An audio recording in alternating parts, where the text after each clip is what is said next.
तुमने तो हमारे वंश में किसी को पानी देने के लिए भी नहीं जीवित छोड़ा। इस प्रकार का दुष्ट कृत्य कर करके तुमने ना केवल मेरा नाम खराब किया बल्कि हमारे वंश का भी नाश कर दिया। और महाराज दुर्योधन को एक शाप मिला हुआ था कि जिस समय दुर्योधन को हर्ष और दुख यानी खुशी और दुख एक साथ होंगे उसी समय उसकी मृत्यु होगी। और आज वो क्षण था जब उसको एक साथ प्रसन्नता भी हुई और दुख भी हुआ। इसी समय इसी क्षण दुर्योधन की मृत्यु हो गई। महाराज प्रातः काल में जब पांचों पांडव के पुत्र अपनी माता द्रौपदी के पास नहीं आए, क्योंकि महाराज जी उनका नियम था कि पांचों पांडव प्रातःकाल उठते ही माता के चरण स्पर्श करते थे, उनका आशीर्वाद लेते थे। तो द्रौपदी ने दासी से कहा, जाओ दासी, आज मेरे पांचों पुत्र नहीं आए, जरा देखो क्या हो गया है, इतनी देर तक क्यों सो रहे हैं। तो महाराज जैसे ही दासी उस शिविर में आई तो आते ही चिल्ला पड़ी, महारानी जल्दी आइए जल्दी आइए। उसको इस प्रकार चिल्लाता बिलकता देख करके द्रौपदी ने सोचा क्या हो गया। जैसे ही द्रौपदी उस शिविर में आई तो देखा वहां पर केवल धड़ पड़े हैं, उनका सर नहीं है। द्रौपदी जोर से चिल्लाई, हे गांडीवधारी अर्जुन, मेरी रक्षा कीजिए, जल्दी आइए, आपके होते हुए ये कैसे हो गया। तुरंत अर्जुन वहां आए, बोले द्रौपदी क्या हुआ क्या हुआ। रोते हुए उस बिलकती हुई द्रौपदी ने तुरंत पांचों पुत्रों की तरफ इशारा किया कि हे पतिदेव देखिए, आप जैसे गांडीवधारी के होते हुए मेरे एक नहीं दो नहीं 5 के 5 पुत्र मृत्यु को प्राप्त हो गए। ये किस प्रकार का अन्याय है।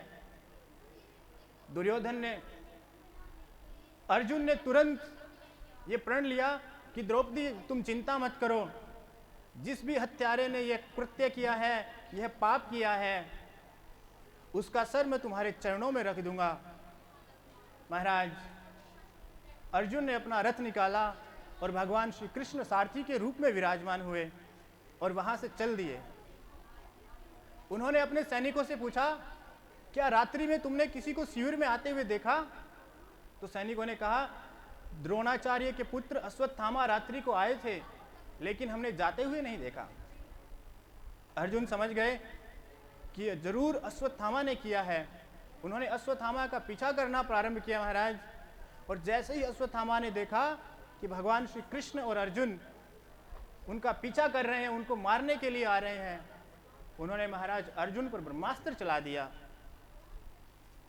जब अर्जुन ने देखा कि उनकी तरफ ब्रह्मास्त्र आ रहा है तो अर्जुन ने भगवान से पूछा, कृष्ण कृष्ण महाबाहो भक्तानां भयंकर त्वमेको दह्यमानानां पवर्गोऽसि संश्रुते। हे केशव, ये किस प्रकार की अग्नि है, इससे मेरी रक्षा कीजिए। भगवान ने कहा, ये ब्रह्मास्त्र है अर्जुन, और ब्रह्मास्त्र की काट केवल ब्रह्मास्त्र से ही होगी। जिस प्रकार लोहा लोहे को काटता है उसी प्रकार ब्रह्मास्त्र ब्रह्मास्त्र को काटेगा।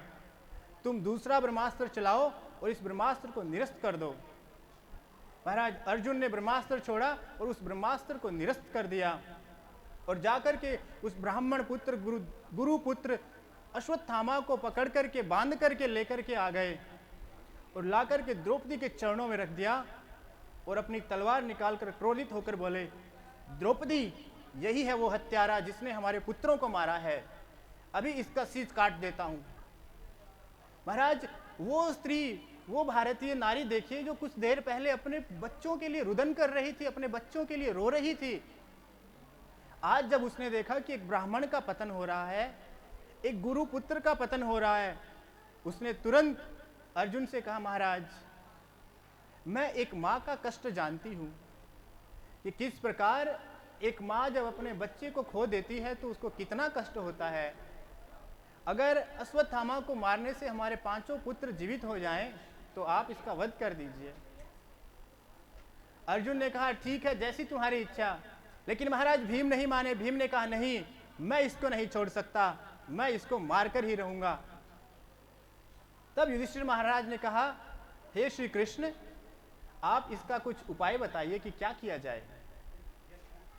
तब महाराज भगवान श्री कृष्ण बोले कि बाल हत्यारे को जीवित नहीं छोड़ना चाहिए और ब्राह्मण का वध नहीं करना चाहिए। तो महाराज जैसे टेढ़े हमारे ठाकुर जी हैं, वैसी टेढ़ी उनके बातें होती हैं, वैसी ही टेढ़ी वो बात करते हैं। हर कोई ठाकुर जी की बात को नहीं समझ पाता, केवल उनके भक्त ही उसको समझ पाते हैं। तो अर्जुन इस बात को समझ गए।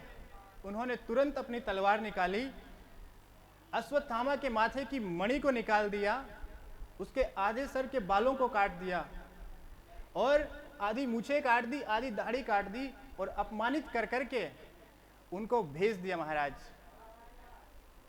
क्योंकि एक सम्माननीय व्यक्ति का अगर अपमान कर दिया जाए तो वो मृत्यु से भी ज्यादा कष्टकारी होता है, दुखदायक होता है भक्तों।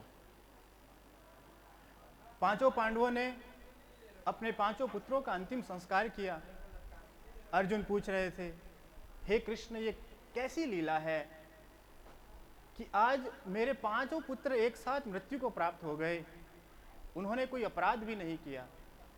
भगवान ने कहा, यही विधि का विधान है अर्जुन, इसको स्वीकार करो। इस प्रकार महाराज जब अश्वत्थामा अपमानित होकर वहां से चले गए तो उन्होंने मन ही मन में सोचा, क्योंकि भक्तों दुष्ट प्रवृत्ति का व्यक्ति अपनी दुष्टता कभी नहीं छोड़ता। जिस प्रकार एक बिच्छू और एक सांप अपने जहर को नहीं त्याग पाता, उसी प्रकार एक दुष्ट व्यक्ति अपनी दुष्टता को नहीं छोड़ पाता। अश्वत्थामा ने सोचा, मैंने इनके पांचों पुत्रों का तो वध कर ही दिया, अब इनके कुल के अंतिम दीपक को भी मैं मार देता हूं। उन्होंने महाराज उत्तरा के गर्भ पर एक ब्रह्मास्त्र छोड़ दिया और उत्तरा भागी भागी भगवान श्री कृष्ण के पास आई और बोली, पाहि पाहि महायोगिन देव देव जगत्पते, नान्यं त्वद्भयं पश्ये यत्र मृत्यु परस्परम। हे भगवान श्री कृष्ण, हे महायोगी, हे देवों के देव, आप मेरी रक्षा कीजिए, मेरा उदर जल रहा है, मेरी रक्षा कीजिए, क्योंकि इस संसार में आपके अलावा ऐसा दूसरा कोई है नहीं जो मेरी रक्षा कर सके। महाराज भगवान श्री कृष्ण ने ध्यान लगाकर देखा तो पाया कि अश्वत्थामा ने एक अग्नि के रूप में ब्रह्मास्त्र उत्तरा के गर्भ पर छोड़ दिया है। भगवान ने सूक्ष्म रूप धारण किया और उत्तरा के गर्भ में प्रवेश किया, अपनी गदा से उस ब्रह्मास्त्र की अग्नि को शांत कर दिया और उत्तरा से पूछा, उत्तरा अब तुम्हें कैसा लग रहा है? उत्तरा ने कहा, ठाकुर जी, हे भगवान, अब मुझे शांति मिल गई है, आपका बहुत बहुत धन्यवाद। इतने में महाराज भगवान श्री कृष्ण की बुआ कुंती महारानी वहां आ गई। भगवान ने कहा, बुआ अब आप आज्ञा दीजिए, मैं हस्तिनापुर से द्वारिका जा रहा हूं। बुआ ने कहा, हे कृष्ण, क्या मैं तुमसे एक वरदान मांग लूं? कृष्ण ने कहा, हाँ बुआ मांगो। तो कुंती महारानी ने पता है भक्तों क्या मांगा?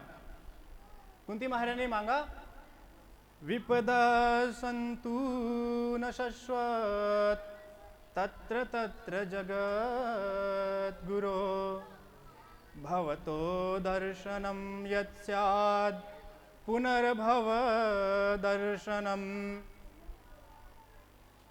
बड़ा ही विचित्र और बड़ी ही अटपटी बात महारानी कुंती ने कह दी कि हे भगवान, आप अगर देना चाहते हैं तो आप मुझे विपत्ता दीजिए, दुख दीजिए। भगवान ने कहा, बुआ अब तक तो तुमने सिर्फ दुख ही झेले हैं, कष्ट ही झेले हैं, और तुमने किया क्या है इस जीवन में? जैसे ही तुम्हारा विवाह हुआ, कुछ समय के पश्चात तुम्हारे पति की मृत्यु हो गई। उसके पश्चात पांचों पांडवों के साथ तुम वन वन में घूमती रही, भटकती रही, तुम्हें मारने के कितने प्रयास किए गए। उसके पश्चात जब आज तुम्हें राज्य की प्राप्ति हुई है, सुख शांति से जीने का एक अवसर मिला है, तो तुम कह रही हो मुझे दुख दे दो। तो कुंती महारानी ने कहा, हे गोविंद, जब तक मेरे पास दुख था तुम सदैव हमारे साथ रहते थे, लेकिन आज जैसे ही सुख का समय आया तुम हमें छोड़कर के द्वारिका जा रहे हो। इसलिए भक्तों कहा गया है, क्या कहा गया कि ये दुख है, ये जीवन में आना ही चाहिए, क्योंकि जब तक दुख नहीं आएगा हम भगवान का स्मरण भी नहीं करेंगे। और इसी कारण कुंती जी ने अपने जीवन में दुख मांगे। भगवान ने कहा, बुआ आपको दुख नहीं, कुछ और दूंगा। तो कुंती महारानी ने एक वरदान और मांगा कि हे गोविंद, मेरी मति सदैव आपके चरणों में, जिस प्रकार नदी अपने पति समुद्र से मिलने के लिए अनवरत निरंतर प्रवाहित होती रहती है, बहती रहती है, मेरा मन भी आपके चरणों में उसी प्रकार लगा रहे। तो भगवान ने कहा तथास्तु। इस प्रकार कुंती महारानी को वरदान देकर के भगवान द्वारका के लिए प्रस्थान कर गए। बोले श्री वृंदावन बिहारी लाल की, सद्गुरुदेव भगवान की। कितना हो गया महाराज जी? हाँ?